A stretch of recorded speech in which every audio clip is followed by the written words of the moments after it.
খাদ্যে ভেজাল ঠেকাতে কেরানীগঞ্জের আটি বাজারে একটি সেমাই কারখানায় অভিযান চালাচ্ছে র্যাব। সেখানে আছেন সহকর্মী আয়েশা সিদ্দিক সামিয়া। সরাসরি যাচ্ছি তার কাছে। সামিয়া, রমজানে খাদ্যের ভেজাল ঠেকাতে আজ সকাল থেকেই কিন্তু র্যাব 2 এর সদস্যরা ঢাকার বিভিন্ন স্থানে ঘুরে আসলে তারা অভিযান পরিচালনা করছে। আমরা এই মুহূর্তে আছি কেরানীগঞ্জের একটি নুডলস এবং অন্থনের ফ্যাক্টরিতে। আমি যদি দেখাই, এই ফ্যাক্টরির ঠিক ছাদেই আমরা দেখছি আসলে অস্বাস্থ্যকর পরিবেশে খাবার তৈরির পরে কিন্তু আসলে এখানে খাবারগুলো রেখে দেওয়া হয়েছে এবং অন্থন এবং নুডলসের যেই অংশগুলো আছে সেগুলোকে কিন্তু আমরা এখানে পড়ে থাকতে দেখছি। মাছি ঘোরার পাশাপাশি কিন্তু এখানে প্রচণ্ড দুর্গন্ধ আমরা এখানে পরিলক্ষিত করছি।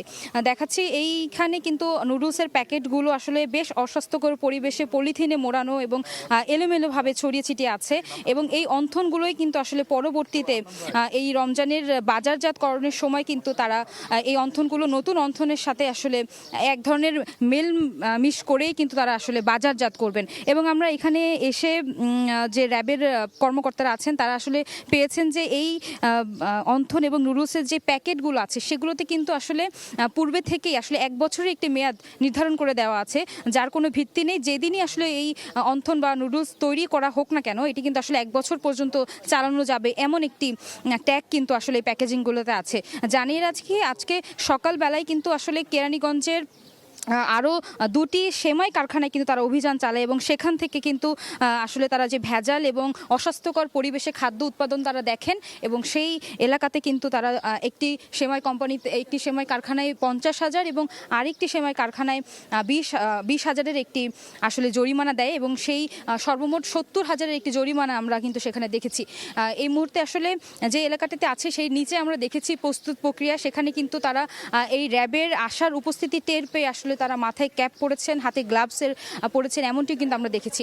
এই মুহূর্তে কিন্তু তারা আসলে ব্রিফ করছেন এই কারখানার পরিবেশ কি সেটি সম্পর্কে কিন্তু আমাদেরকে র্যাব জানাচ্ছেন। আমি একটু চলে যেতে চাই সেখানে। তৈরি করছে আচ্ছা, বিভিন্ন ব্র্যান্ডের আছে, চায়নার বিভিন্ন ব্র্যান্ডের লুডুস আছে। তো এটা চায়না লুডুস, এটা একটু মোটা লুডুস। এটা এই যে এই প্রিমিয়াম ড্রাগন লুডুস এই চায়না ভাষায় লেখা, ইংলিশ ভাষায় লেখা আছে, বাংলায়ও আছে। আপনি কি চায়নায় রপ্তানি করেন আপনি? না, চায়না থেকে আমদানি করেছেন? না। তাহলে চায়না ভাষা কেন থাকবে বাংলাদেশে?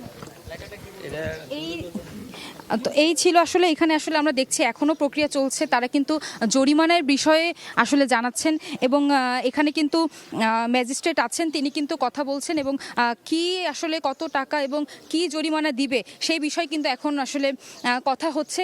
তো এই ছিল আসলে আমার কাছে কেরানীগঞ্জের আজকে যে অভিযান পরিচালনা করা হচ্ছে সেই স্থান থেকে সর্বশেষ পরিস্থিতি।